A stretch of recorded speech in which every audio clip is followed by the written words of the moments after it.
Juan Becerra Costa. Buenas tardes, Juan. ¿Qué pasó, Julio? Te saludo con muchísimo gusto. Igual a ti, Arturo, Alberto. Un abrazo a los tres y a todos los que nos están haciendo el favor de acompañarnos esta tarde con mucha información, Julio. Me perdí la semana pasada que se puso muy Pues buena. mira nomás, vienes rozagante de descanso, luego de unos días de justa y merecida vacación, pero qué Me dio bueno, Juan, que ya gripa, te... Julio. ¿De veras? Primera vacación en 3 años y me da gripa. Creo que no estaba Es acostumbrado. por la falta de trabajo, o sea, hiciste algo anormal y el cuerpo dijo, no, castíguenlo. Bienvenido, Juan, gracias. Gracias. Alberto Nájar, buenas tardes. Hola, ¿cómo estás, Julio? Buenas tardes, Arturo, Juan. Qué bueno que estamos de nuevo aquí en esta mesa tan interesante y gracias a quienes nos acompañan. Gracias, Alberto. Arturo Cano, buenas tardes. Buenas tardes a los tertulianos y sobre todo mi agradecimiento profundo a quienes nos hacen el favor de seguirnos. Gracias. Por tu canal, Juan Becerra Costa, pues aprovechando que llegas fresquecito y con toda la fuerza, aunque haya sido con gripe, pero bueno. Juan, el presidente de la República ha dicho que fue una buena decisión la de Santiago Nieto Castillo de renunciar a la dirección de la Unidad de Inteligencia Financiera y dijo que Pablo Gómez, el relevo, es incorruptible. ¿Qué opinas de estas palabras y en general, pues de todo este episodio Santiago Nieto, UIF, etcétera? Pues mira, Julio, me parece que la salida de Santiago Nieto de la UIF es al mismo tiempo, pues es una pena, es algo lamentable y es una decisión con coherencia y me parece que a eso se refería el presidente López Obrador. O sea, no creo que esté contento él como nadie de ya no contar con Santiago Nieto como titular de la Unidad de Inteligencia Financiera porque lo hizo pues, de manera impecable, sino de que los sucesos que se dieron en recientes días pues llevan a que a través de un acto de coherencia tenga que renunciar y a eso se refería. Y lamentable porque pues me parece que estarán de acuerdo que lo hizo, como decía, de manera pues, formidable al implementar estrategias que atacaron a la delincuencia justo pues donde no solo más les duele, sino en el lugar que pues inhabilita su operación, la lana, los recursos. Por eso es lo que buscan los grupos delictivos, ¿no? Hacer dinero. Y para eso se valen de medios al margen de la ley y con ello buscan pues recursos. Y por eso me parece que el haberlos combatido exclusivamente con la fuerza, con la violencia física, con balazos, fue estéril e incluso igual y tan criminal en un sentido ético como lo que hacen los delincuentes. O sea, matarlos solo va a hacer que los jefes contraten a más personas y para contratar a más personas se valen de terribles estrategias. En cambio, cortarles el suministro de la lana impide que puedan desplegar ese poder que les caracteriza y justo eso es lo que hizo Santiago Nieto durante su gestión. O sea, logró reducir muchísimos delitos y desarticular organizaciones delictivas a través de este tipo de estrategias cuyos resultados no son desconocidos por nadie. Y está ahí el combate al huachicol, la trata de personas, el lavado de dinero, el combate al narcotráfico, las factureras. Y bueno, ¿qué pasa? Pues ahora el gobierno que cabeza el presidente López Obrador, pues trae como una de sus cartas fuertes y que es el engrane de las demás, la austeridad. Aquí ya se dio la discusión sobre, pues es que la austeridad, pero ¿hasta dónde? ¿Cuál es su límite? ¿Hasta dónde llega? ¿En dónde se aplica? Pues no, o sea, se entiende que en un principio es a través de las dependencias y que la austeridad también se debe entender que no es no gastar, sino no gastar de más, gastar en lo que es estrictamente necesario. Por eso se votó en el año 2018. O sea, porque la austeridad representa lo contrario al abuso y al despliegue de recursos con lujo de lo que compran los recursos y con lujo de prepotencia, con lo cual se los agandallan y los utilizan. Y ahí vemos a las camionetas, a los guaruras, a los vuelos en jet privado, a los restaurantes, los viajes, los gastos de representación y las bodas fastuosas. Sí. Pero en fin, o sea, la autoridad débil me parece que más allá justo de la operación de una dependencia, porque claro, se está hablando de una transformación cultural. Entonces no me parece coherente que con esta transformación cultural un funcionario mantenga despliegues de opulencia cuyo mensaje pues nos remiten episodios dolorosos que se normalicieron durante décadas, durante demasiado tiempo, siglos incluso. Entonces, pues no solo hay que ser austero, también hay que demostrarlo.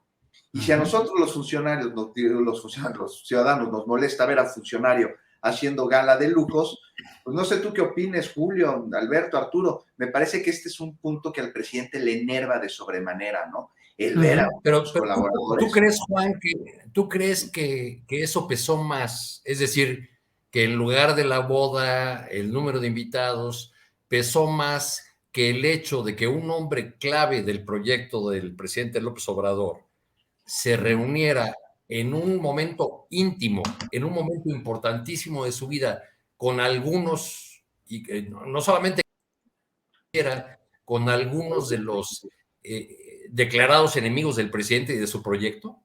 Híjole, es una situación que también debe haber influye enormemente. Arturo, recordemos también que en las bodas hay dos tipos de invitados. Y son estos dos tipos de invitados, uno, los del novio, y otros, los de la novia. Y aquí lo que se dio fue una simbiosis negativa entre los invitados de ambos. A mí me parece que es un conjunto de muchas cosas. Y es la metida en la foto de muchas personas y de muchas situaciones que estaban fuera de control, que se fueron dando fuera de control y que derivaron en la renuncia primero de Paola Félix Díaz, la secretaria de Turismo de la Ciudad de México, que ella sí la regó durísimo, y pues luego en la renuncia de Santiago Nieto, además ante un reclamo y por parte mediático y por parte de muchas personas no afines a la 4T, pues preguntándose exactamente qué hacía Juan Francisco Ili Ortiz como invitado en esa boda, de qué platicaban en lo oscurito. Yo creo que te digo, es una serie de elementos, pero bueno, me parece coherente y una pena, una lástima que Santiago Nieto renuncie, pero ya para acabar, o sea, llega Pablo Gómez.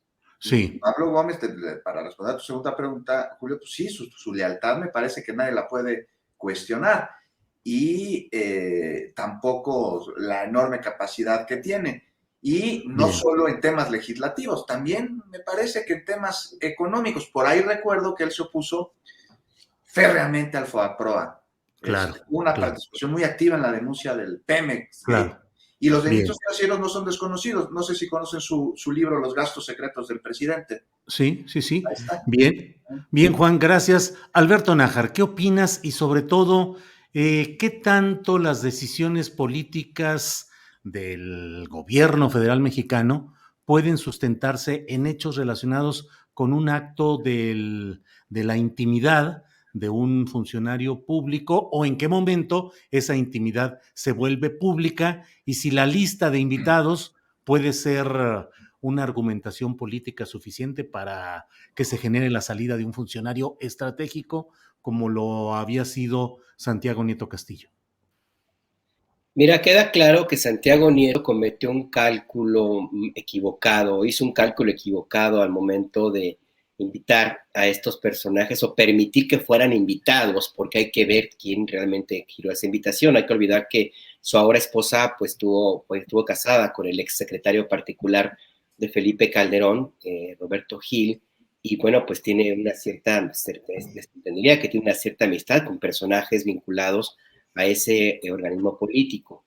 Entonces, uno puede argumentar que por su trabajo, por su propio perfil como funcionario público, tiene que platicar con muchas personas, tiene que dialogar, establecer incluso alguna especie de contacto con quienes son sujetos de las pesquisas de su dependencia, donde trabajaba él.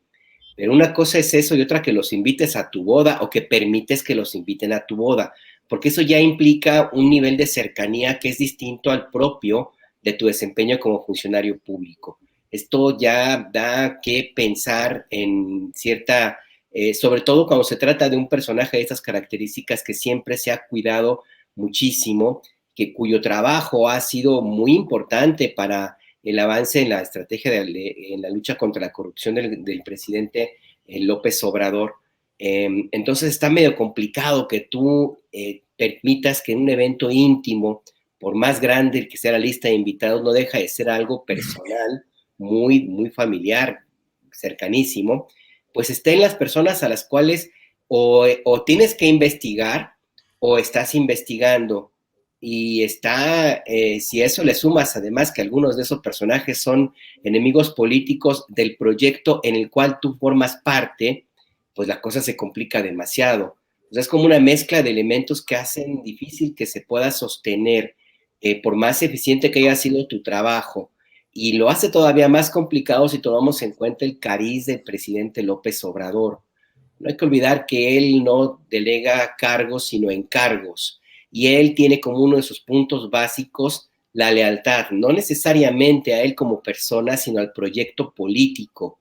Y el presidente López Obrador sabe muy bien que cualquier ángulo que pueda reflejar alguna rendija a la cual puedan atacar a la 4T, pues tiene que ser atajada. Y más, todavía más, si esa rendija va directo a la línea de flotación de uno de los ejes principalísimos de su gobierno, por el cual fue electo y el cual lo mantiene en el poder todavía, que es la lucha contra la corrupción. Entonces, a mí me parece que ahí el presidente López Obrador simple y sencillamente aplicó lo que ha hecho siempre, básicamente, pues ser muy pragmático, medir el costo-beneficio, y simple y sencillamente tomó la decisión de pedir que renunciaran, lo sacó del cargo. A mí me parece que esto, pues ni modo, yo coincido en que evidentemente hay como una cierta pérdida por las investigaciones que está llevando a cabo Santiago Nieto, que demostró ser un funcionario eficiente, pero al mismo tiempo tampoco hay que compararnos toda la película completa de que era el héroe, que pues, le quitaron la capa y que queda solo desamparado. Tampoco es que sea tan inocente, y habrá que revisar también las razones por las cuales, insisto, permitió que estuvieran allí estos personajes. Y habría que pensar inclusive en el proyecto político personal del propio Santiago Nieto, que en su momento fue incluso mencionado como un eventual candidato al gobierno de Querétaro, y también que desde su historia política, pues él ha tenido también cercanía más hacia el lado de los gobiernos priistas y panistas que de este otro lado del movimiento de la cuarta transformación. Han criticado mucho al presidente en el sentido de que es un exceso lo que cometió con Santiago Nieto. A mí me parece que el costo de mantenerlo allí, por más eficiente que hubiera sido, habría sido muy alto, sobre todo porque ocurre, y esa es la mala, no sé si mala suerte, no sé cómo llamarlo, de la boda de Santiago Nieto, que se da este escándalo justo en la víspera del viaje del presidente López Obrador a la ONU, cuando iba a hablar en el Consejo de Seguridad de Naciones Unidas de la lucha contra la corrupción. Hubiera sido complicado que llegara con ese discurso y esa propuesta, mientras en su equipo cercano de gobierno, pues había una situación extraña en las relaciones peligrosas de su fiscal de hierro, que como era el caso de Santiago Nieto. Así es que se tomó una decisión muy sencilla por lo más pragmático, que era, supongo yo, cuidar al presidente de la República en un foro tan importante, y también, por supuesto, atajar cualquier rendija de sospecha o de sospecha o debilidad de parte de Santiago Nieto en la lucha contra la corrupción. Hay que revisar también el caso de Ili Ortiz y esos $35,000 que curiosamente llevaba en sobres, como que no se le quita la costumbre al señor Ili Ortiz de andar repartiendo sobres, pero bueno. No le va a reembolsar el seguro, Alberto, porque pagó en efectivo. Ah, mira. Sí. Seguramente era para la propina del cirujano o del que lo llevaba en la silla de ruedas, no lo sé. Pues sí. Gracias, Alberto. Hay que hacer una acotación, Julio, sí. con respecto a este episodio de Santiago Nieto. Cuando lo echan de la Fiscalía Electoral, de la FEPADE, él renuncia sometido a muy fuertes presiones que destruyeron su matrimonio anterior. Sí, Ese claro. contraste yo creo que es muy interesante porque dice el presidente en la mañanera, la vida pública es cada vez más pública.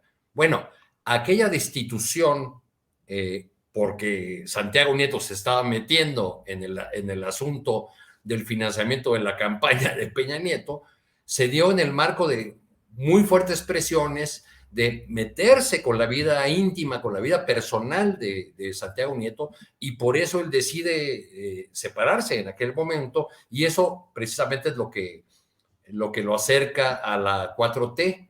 En este mundo de paradojas, Julio, es muy interesante ahora que apenas hace unos días Santiago Nieto era la bestia negra de la 4T, Sí. el personaje que servía para los afanes de venganza y de persecución del presidente López Obrador. Pasa el escándalo de la boda y Santiago Nieto se convierte a los ojos de la oposición en el funcionario más eficiente y honesto que tenía la 4T. Es más, en el último de los funcionarios honestos o eficientes que tenía la 4T. Lo mismo dijeron de Ursúa en otro momento, ¿no? O de otros que han salido. Pero en este mundo al revés, en el que nos ha metido la 4T, es muy curioso ver cómo se invierte el fenómeno.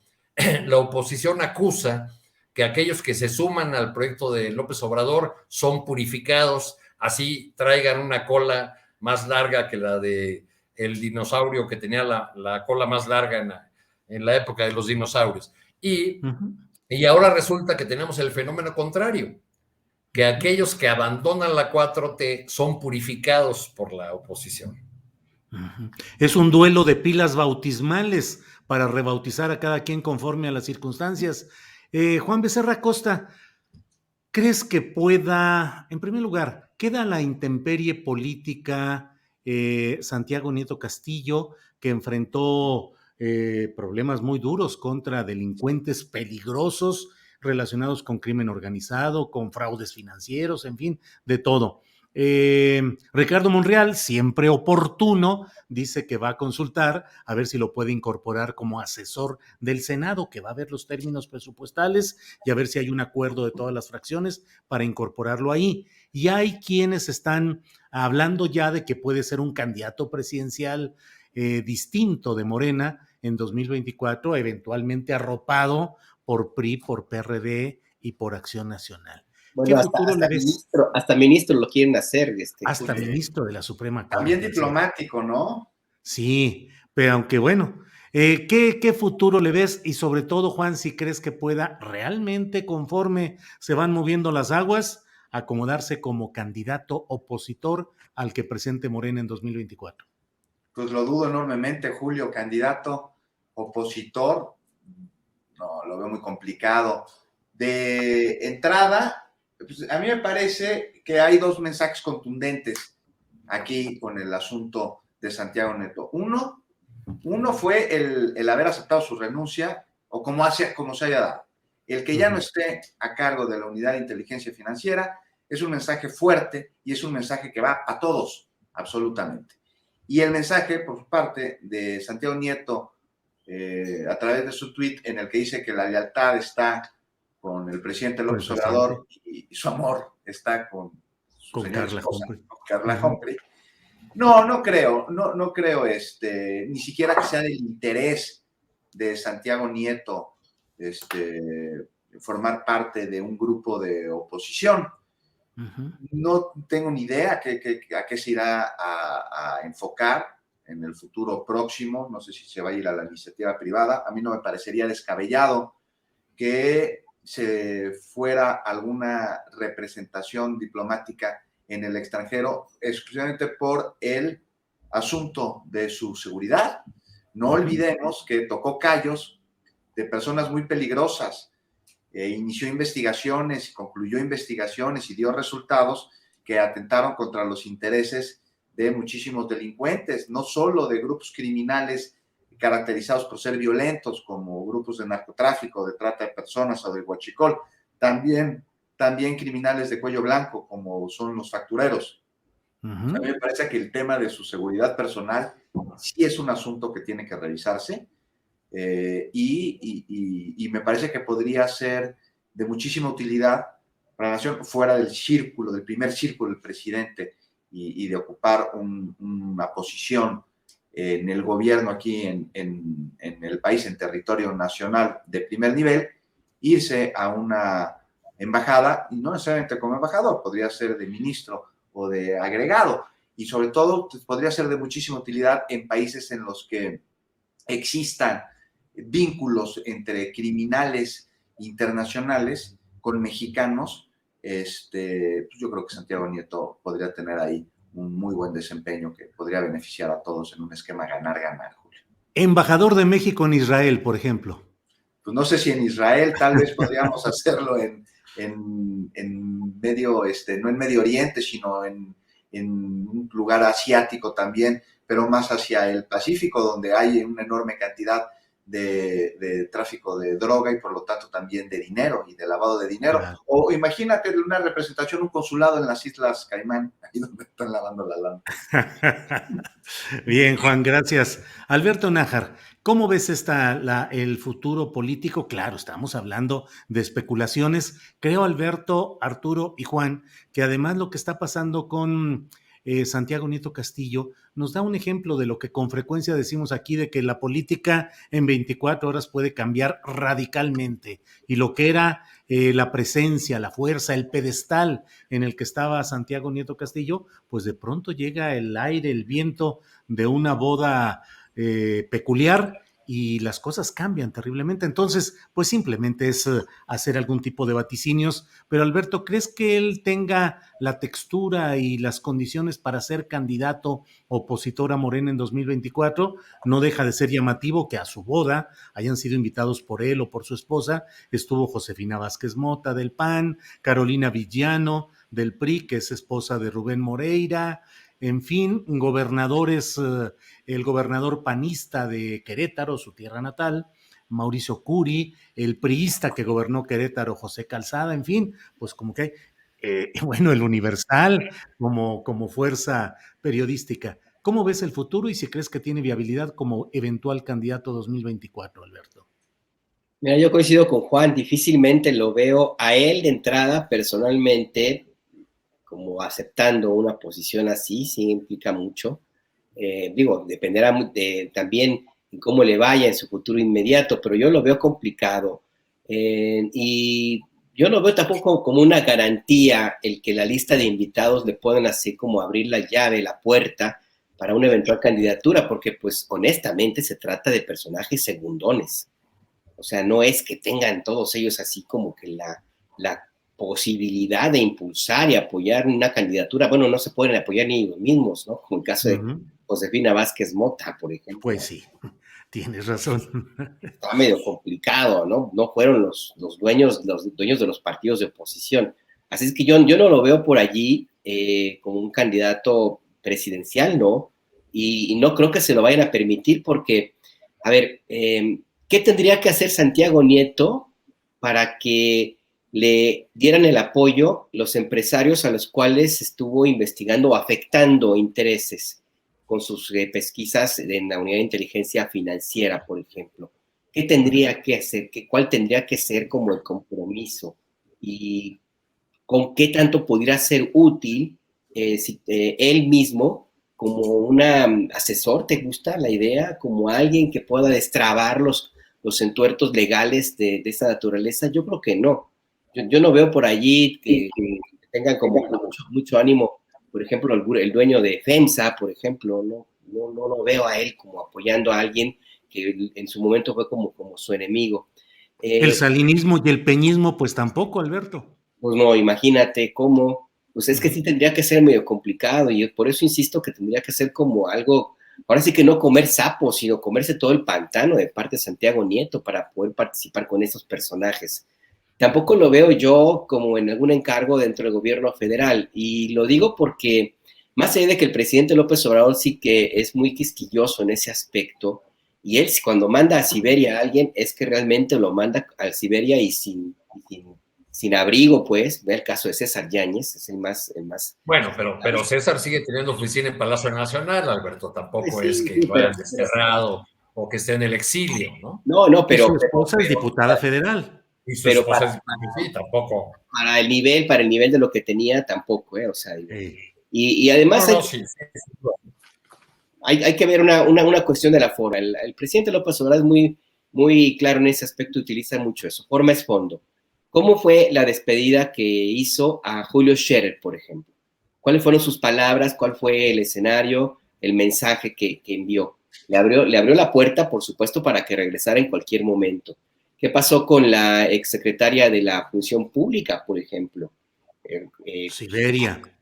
¿Cómo fue la despedida? ¿Cómo fue? Inclusive se portaba muy seco, parco, durísimo, gesto muy duro el presidente al momento de que Merendira pues, puede decir, darle las gracias, ¿no?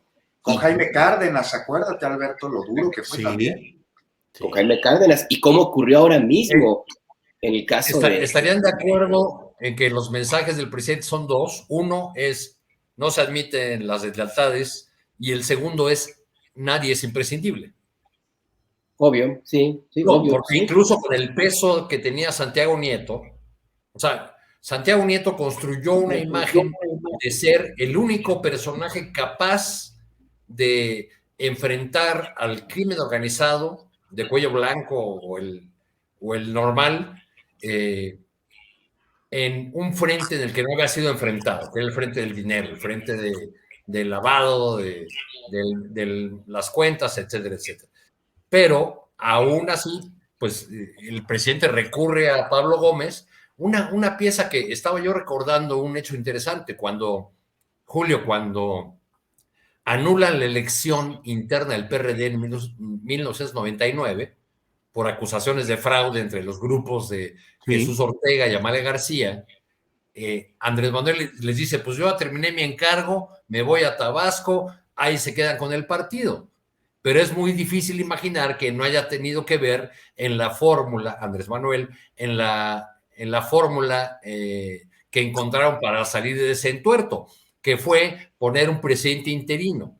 Y ese presidente interino o BAT emergente fue Pablo Gómez. Sí, así es. Otra vez está jugando ese papel de bateador emergente. Bueno, Alberto. Tampoco tiene mucho que perder Pablo Gómez, ya está muy cercano a la jubilación, ¿no? Digo, sí. Y es una reivindicación del bache cuadri. Hijos. Sí. Digo. Juan, perdón, Arturo. Nadie lo vio venir. Sí, Alberto, es todo el comentario. Gracias, Alberto. Arturo Cano, ¿qué pierde y qué gana la política y el país, digamos, México como tal, con esta salida de Santiago Nieto Castillo? ¿Qué se pierde, qué se gana? Bueno, yo creo que perdemos a un funcionario eficiente que había dado muestras muy sólidas de una actuación honesta, limpia, que se había confrontado además con uno de los villanos favoritos de la 4T, que ya ha terminado siendo el fiscal Gertz. Ahí en la Fiscalía General es donde debe haber más festejos en este momento. Y yo creo que se gana la idea, o ganamos en la idea de que más allá de los personajes que estén en uno u otro cargo, hay un proyecto de lucha contra la corrupción que es verdadero, que tiene todo el respaldo político y la voluntad desde la presidencia de la República, y que en ese sentido puede ser si Pablo Gómez hace una gestión medianamente buena, pues podemos tener un avance en el sentido de que confiemos más en las instituciones que en las personas. Cuando el señor Buscaglia te contesta a ti un tuit diciendo que eres ingenuo porque piensas que Pablo Gómez va a hacer o va a poder continuar la labor de Nieto, yo creo que más bien Buscaglia está pensando en sí mismo, ¿no? Aquel proyecto o aquel modelo que no sea asesorado por Buscaglia, pues no sirve para nada. Entonces, tiene más o menos la misma idea con respecto a Nieto, y yo creo que eso no ayuda si estamos pensando en una construcción institucional y en la solución de fondo de los problemas graves. Bien, Arturo, gracias. Juan Becerra Acosta, vamos a darle un pequeñito giro a este tema que ya hemos hablado más o menos con abundancia, y te pregunto, Se habla de se ha anunciado una nueva audiencia de Lozoya, de Emilio Lozoya, en la que la Fiscalía General de la República va a pedir prisión preventiva, que ya está en ella, pero ahora por el caso de agronitrogenados. ¿Cómo has visto la evolución del caso de Emilio Lozoya y en este caso específico lo que hoy está pidiendo la FGR, Juan Becerra Costa?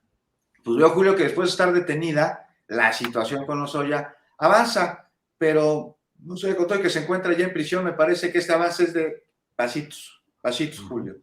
Y esto dado el nivel de los delitos por lo que se les acusa, ¿no? Y un ejemplo lo podemos ver justo aquí, en agronitrogenados y con altos hornos, asunto por el que la Fiscalía pues ya va, como bien dice, a solicitar esta prisión preventiva. Está bueno, ¿no? No hay duda, pero el caso agronitrogenados, así como los sobornos de Odebrecht, no solo implican a Lozoya, quien evidentemente además no ha presentado pruebas en contra de sus señalados, que sí estuvo bueno para señalarlos, pues estamos esperando las pruebas. Y es entonces, al no haberlas, al no tenerlas nosotros ahora, pues responsabilidad de la Fiscalía el llevar a cabo las pesquisas necesarias y que vayan pues mucho más allá de lo que ha dicho Lozoya, de sus dichos. Y es que en este caso, Julio, en el de agronitrogenado nada más, hay al menos 30 exfuncionarios que te participaron.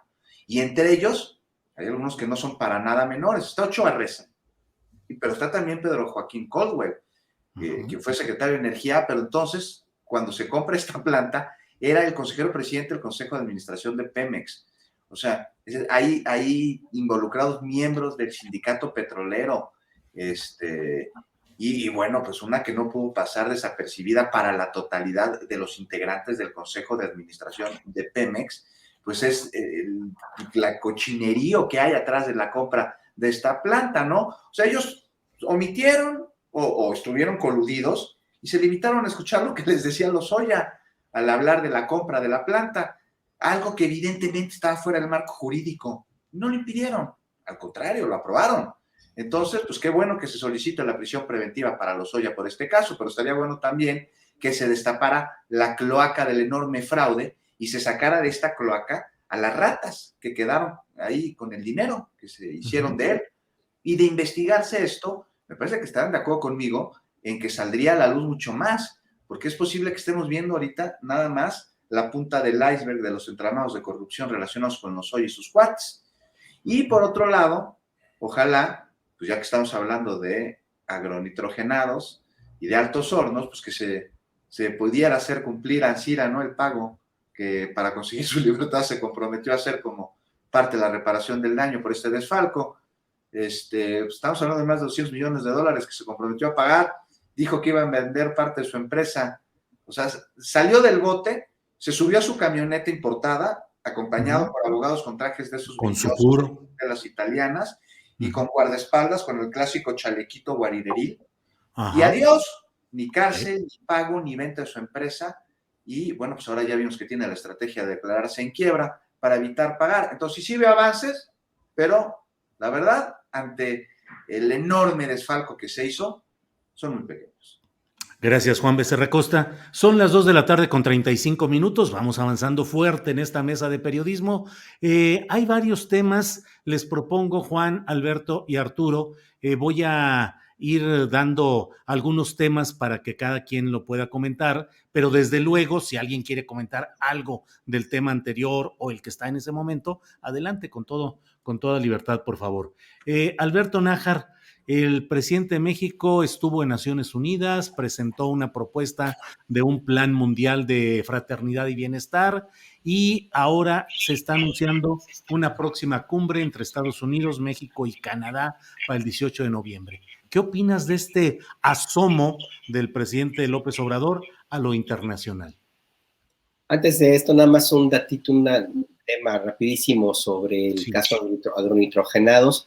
A mí me parece que la Fiscalía General de la República pues tiene que mirar su propia experiencia y no cometer la pifia que hizo con Alonso Ancira, que la verdad que es una de las mayores burlas que hay para no solamente hacia Pemex, sino a la Fiscalía General de la República, porque con el empresario, como bien dice Juan, pues nada más le dieron la libertad, se fue y ahora se niega a pagar y es más, está como a la espera de que termine este gobierno para regresar por sus fueros y casi volver a que le regresen la planta y que le ofrezcan disculpas. Entonces, si van por esa ruta, yo no estoy muy seguro que vayan a avanzar mucho. La Fiscalía General de la República tiene un historial muy extraño, por decirlo menos ahí. No quiere decir que la chamaquearon, porque no lo creo. Hay algo oscuro por ahí que tendrá que revisarse. Y en el tema de la convocatoria para esta cumbre presencial a la que hace Joe Biden, a mí me parece pues que, a ver, el discurso del presidente López Obrador me pareció muy bueno. Me pareció que está lleno de simbolismos. Uno de ellos es que fue al Consejo de Seguridad de Naciones Unidas, que es un organismo que ha estado dominado por las grandes potencias y por los países ricos, a decirles, pues, en su propia cara, pues, que lo que están haciendo no es necesariamente lo correcto. Más allá de la polémica que puede resultar su propuesta, el hecho de que haya llegado y haya dicho una frase que me parece a mí la más fuerte, una de las más fuertes de su discurso, de que la ONU ha hecho casi nada por los pobres ahí en la ONU, nada más por eso me parece muy importante.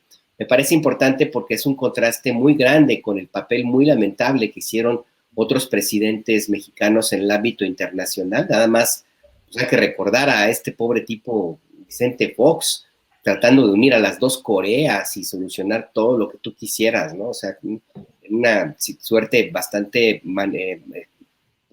surrealista de la política exterior. Así es que por ese lado me parece que es un buen discurso, un buen posicionamiento. El presidente López Obrador coincide con otras acciones a nivel internacional que ha hecho en los últimos años el presidente López Obrador. Es una cachetada con guante blanco a los enemigos internos que desde un principio decían que era su posición muy aldeana y que pues, no iba a brillar en sociedad, por decirlo de alguna manera, y que no iba a quedar bien en el exterior. Pues nada más por eso ya con este posicionamiento que hizo en Naciones Unidas, me parece que nos deja pues, totalmente callados a los adversarios políticos. ¿A quién le apuntamos el éxito de esto que ha ocurrido en las últimas semanas, por ejemplo, y años también? Al presidente López Obrador, claro, pero también, por supuesto, por los puntos se los lleva el canciller.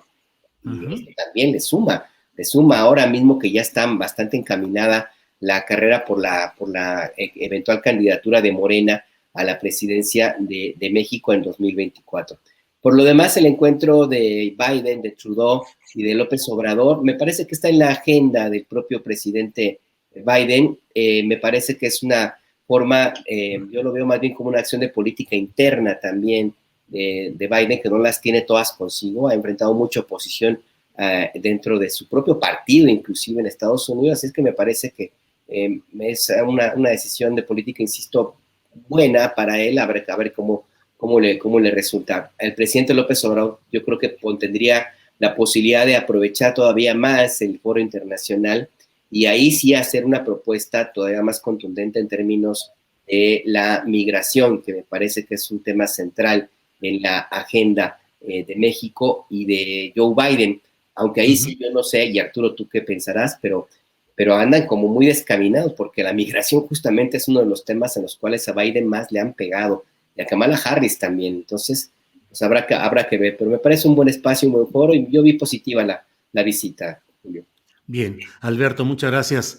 Arturo Cano, insisto, a reserva de lo que quieran comentar de lo demás que hemos estado platicando, pero Arturo Cano, Mario Delgado, como presidente de Morena, ha anunciado ya una alianza electoral con el Partido Verde Ecologista de México, con el Partido del Trabajo y con Nueva Alianza, en donde tiene registro estatal, con la intención, Morena, con estas alianzas, de ganar las 6 gubernaturas que se van a elegir en 2022. Hoy escribo yo un poco en la columna Astillero acerca de cómo este tipo de alianzas permiten brincarse ciertos candados internos y decir, pues es que en la alianza se negoció esto y se presenta el candidato que sea por encima de los requerimientos específicos, en este caso del partido mayoritario y en el poder, que es Morena. Pero en fin, ¿qué opinas de esta alianza? Tú has estado siguiendo mucho el asunto de Morena, Julio, y has entrevistado a varios de los personajes clave en la polémica. Te comienzo echándote una pregunta a ti por lo mismo. Esta decisión de ir o de reeditar la coalición que fue este año a las elecciones, ¿pasó por los órganos de gobierno de Morena? ¿O es una decisión que solamente anuncia Mario Delgado?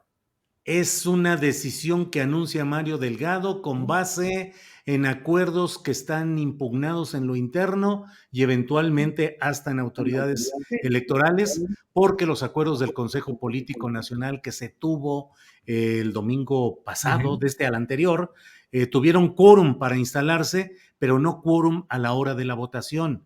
Y los acuerdos son muy generales. Yo he buscado a la secretaria de organización, Xochitl Zagal, para que nos diga si todo este proceso que se está abriendo tiene fundamento en los acuerdos de ese consejo y si ella como secretaria de organización los ha validado, igual que la apertura muy peculiar de procesos de afiliaciones que se estrenó en Durango con Manuel Espino en la tesitura de que él pueda ser candidato al gobierno de Durango. Pero ahí la pregunta es, ¿ya aprobó en sus órganos internos Morena ese inicio concreto de afiliaciones en ese terreno, o todo está siendo solamente sobre hechos consumados de Mario Delgado? Creo que hasta ahora son hechos consumados que quiere llevar adelante Mario Delgado sin el debido sustento en los órganos Creo internos. que queda en ese terreno pantanoso en el que se mueve desde hace un buen rato la vida interna de Morena y las decisiones respecto de las candidaturas y de los procesos electorales. Por otro lado, le da a la presidencia de Mario Delgado la facultad y la posibilidad de negociar candidaturas, de pactar y favorecer a las alianzas o a los candidatos que a su vez favorezcan a quien Mario Delgado tenga por corcholata favorita, ¿no? Eso es algo que veremos con los aliados de siempre, como el Partido del Trabajo, con estos nuevos aliados convenencieros, los del Verde, y con esta suma de, ahora se llama como Fuerza Turquesa, o ya no sé cómo se llama el brazo político del CENTE. Pero bueno, es el brazo político del Sindicato Nacional de Trabajadores de la Educación, eso queda fuera de discusión, que se ha sumado a esta alianza, y desde mi punto de vista, pues no es sino el acomodo o la alineación del lado de la 4T para combatir a lo que tienen enfrente, a estos aliados que el día de hoy se subieron a la tribuna de la Cámara de Diputados a lanzar el grito de va por Claudio, perdón, va por México, no era va por Claudio, y elevaron el costo de la aprobación del presupuesto, el PRI amagando con el tema de la reforma eléctrica, en fin, del otro lado ya se están agrupando también estas alianzas pragmáticas, estas alianzas que en otro tiempo hubiésemos considerado contra natura, y pues así vamos a ir a los comicios del año que entra. Mario Delgado eleva la apuesta, el presidente del PAN dijo que solamente podrían ganar una gubernatura en 2022. Mario Delgado dice que ni esa, ¿no? Que van por las 6. Entonces, pues así va a ser la cosa. Bien, gracias Arturo Cano. Juan Becerra Costa, brinco un poco de tema, pero antes de que se nos vaya el tiempo, me gustaría mucho saber tu opinión sobre la subasta de Christie's, que implicó muchas piezas prehispánicas y que se llevó a cabo hoy a las 9 de la mañana en Francia. ¿Qué sucede con eso y cuál es el interés que debemos de tener o mantener sobre este tema, Juan? Voy rapidísimo sobre eso, Julio, pero si me lo permites, quisiera hablar sobre este tema de Morena. Adelante. Rapidísimamente. Me parece que no por llenar una pared hay que colocar en ella pósters en lugar de cuadros. Y eso es lo que están haciendo. O sea, sí, tenía ganas de decirlo desde la semana pasada, pero no estuve. Mario Delgado es el caballo de Troya a través del cual se esconden los antagonistas de la historia reciente a los principios de la 4T. Y con el que se adentran en Morena para buscar y lamentablemente en muchos casos obtener su codiciado hueso, ese con el que dejan de ladrar y de morder y que les da ahí una temporal obediencia y disciplina mientras les dure o encuentren la posibilidad de morder un hueso más grande. Mario Delgado es un caballo de Troya, lleno de mercenarios políticos, de tránsfugas, cuyos principios cambian a la son de la paridad del dólar y que significan ellos a la política no como un ejercicio de dar, sino de obtener un negocio. Ellos ven al cargo como el premio de una lotería en la que juegan cada sorteo. Y Morena pues podrá ganar, sí, las 6 gobernaturas, pero si es con candidatos no afines al proyecto de la Cuarta Transformación, pues pierde el movimiento, pero también los electores, también el pueblo. Y el caso de Espino es de lo más ilustrativo, como bien has señalado tú, Julio, no solo en los últimos días, sino desde antes. Ese cuate le levantó la mano a lo más deplorable de la clase política de México. La mención especial cuando lo hizo con Calderón, en señal de triunfo, cuando se robó la elección 2006. A ese convierten en cuadro de Morena, que no es algo nuevo, pero a ese lo convierten. O sea, este tipo de personajes, pues ven al país como algo puesto al servicio de sus intereses, y traerlos al partido del movimiento de la 4T no es pragmatismo, es promiscuidad, y una que va a salir muy cara. Si llegan a ganar con eso, pues con eso no va a perder después mucho más de lo que eso justamente creen que les dio. Y bueno, ya para acabar con esto, Julio, sí. Ahora vámonos con el tema de la subasta. Pues lamentable que se hayan subastado a través de la casa de subastas Christie's en Francia piezas arqueológicas, piezas prehispánicas. Pero aquí lo interesante, esto pues ya lo vimos, se subastaron, se vendieron, y no es algo nuevo, es algo que lleva pues siglos llevándose a cabo. Los barcos que llegaban a México cargados de tejas y regresaban con nuestro oro, nuestro patrimonio. Pero lo que sí es nuevo es el posicionamiento tan fuerte por parte del gobierno, ahora a través de la Secretaría de Cultura, y de una cruzada que encabezaron Alejandra Frausto, y también a la que se ha integrado la doctora Gutiérrez Müller, de estarle solicitando a la Casa de Subastas que por favor no la celebren, y estar llamando a los principios, a la ética de los posibles compradores a que no lo hagan. Lamentablemente, pues ninguno de ellos se entendió, pero el ruido ya está hecho y el tema ya está en el debate, y ya no es algo que se lleve a cabo a través de conversaciones abajo de la mesa, ya hay un reclamo oficial. Ahora tendrá que venir como resultado de esto, pues un trabajo a través de la Cancillería, de las representaciones de México y de organismos internacionales para la armonización de las leyes que protegen al patrimonio de las naciones. Pero sí es de destacar que con este movimiento, pues ya se dio, porque el patrimonio de los mexicanos o de cualquier otra nación no es un objeto de lujo que pueda colocarse o que deba colocarse como adorno en un domicilio. Bien, Juan, gracias. Alberto Nájar, combino 2 temas de Morena. Uno, el relacionado con lo que ya se está hablando sobre esa coalición de Morena con el Verde, el Partido del Trabajo y lo que queda en algunos estados de Nueva Alianza para el 22 y las 6 gubernaturas. Y agrego también pedirte tu opinión sobre este anuncio de Morena de que se alista para presentar en el Congreso un recorte presupuestal contra el INE. Por favor, Alberto. En el primer caso es, como han mencionado mis compañeros, pues un síntoma de la absoluta falta de autocrítica de parte de Mario Delgado, que está empeñado en mirar un pedacito de los resultados del pasado 6 de junio. Sí es cierto, ganaron una buena cantidad de gubernaturas, pero hay que ver hasta cuándo va a durar la lealtad y para quién trabajó Morena en esos comicios. No hay que olvidar que ya ha habido casos dentro del Movimiento de Regeneración Nacional de personajes que son postulados, apoyados con todo por el partido, y al poco tiempo pues le dan la vuelta, ya para no repetir el caso de la locutora que está en el Senado, por ejemplo, y otros. Sí veo ahí un profundo pragmatismo. ¿Hasta dónde va a funcionar esto? Pues habrá que revisarlo un poco más adelante, y habrá que ver también si le va a funcionar a quién. Porque no hay que olvidar para quién trabaja Mario Delgado, de qué parte, de qué equipo político él proviene.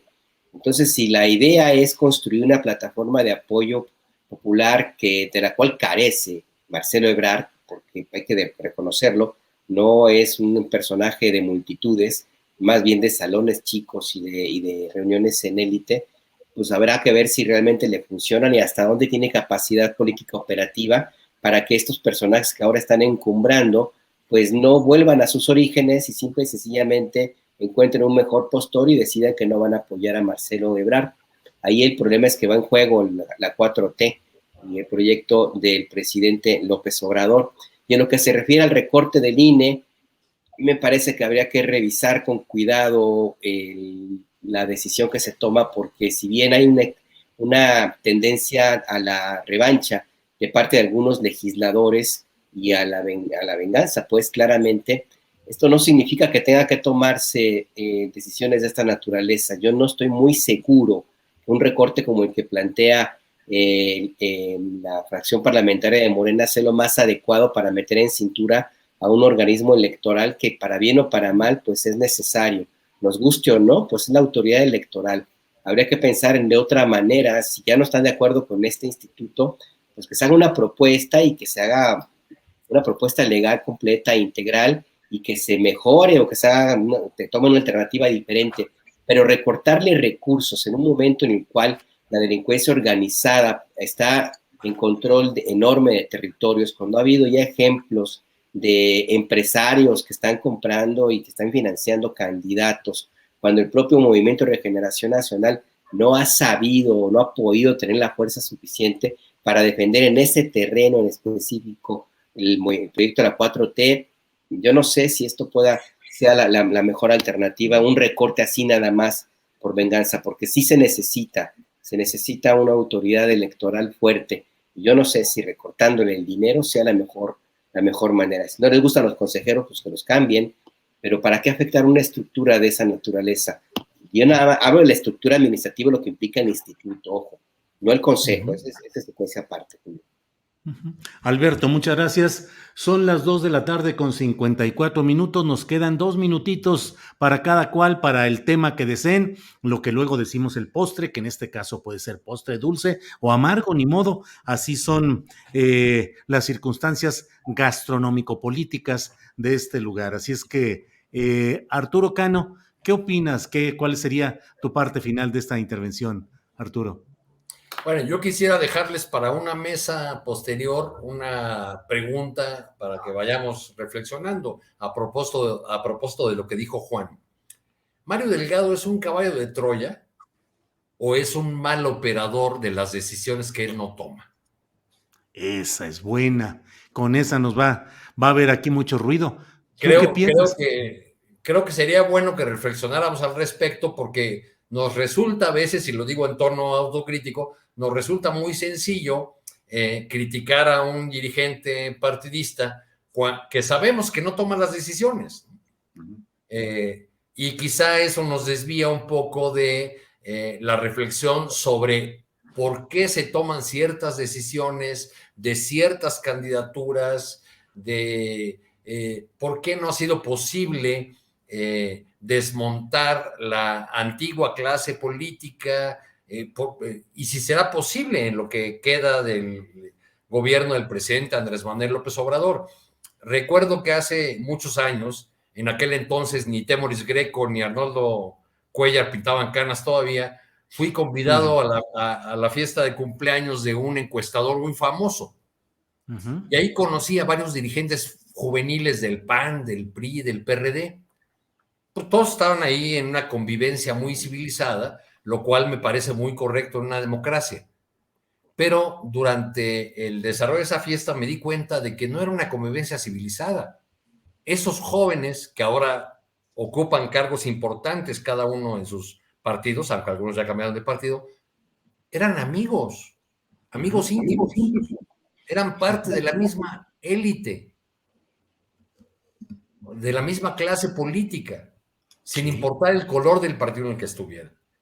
¿La 4T ha tenido la fuerza para romper eso? Creo que la boda de Santiago Nieto nos indica que no. Sí. Pero creo que es un tema de reflexión, y se los dejo como el segundo aparte lo del caballo de Troya. Como bueno, lo reflexionamos sin duda alguna y ahí tienes un gran punto, Arturo, pero caballo de Troya a mí me parece que sí sigue siendo, ya sea con autonomía en su galope o empujado a fuetazos y a cicatazos por el jinete. A ver si la próxima semana hablamos de quién es el jinete. El caballo de Troya era de madera. O los jinetes que lo montan, que lo mandan, y a ver si lo mandan. El caballo de Troya era de madera, nos resultó de popotillo. De popotillo. Bien. Juan Becerra, por favor, ¿cuál es el tema final que desees abordar en esta parte ya final de nuestro programa? Pues rápidamente sobre la rebatinga, ¿no? Y el debate sobre el presupuesto del INE. Nada más, a mí me parece que no puede ser igual un año como el actual, en el que se celebran las elecciones más grandes de la historia de México, al de otro como el que viene, en el que solo habrán pues 6 elecciones locales y por supuesto la consulta de revocación de mandato. Y digo, matemáticamente, pues simple, ¿no? Sentido común.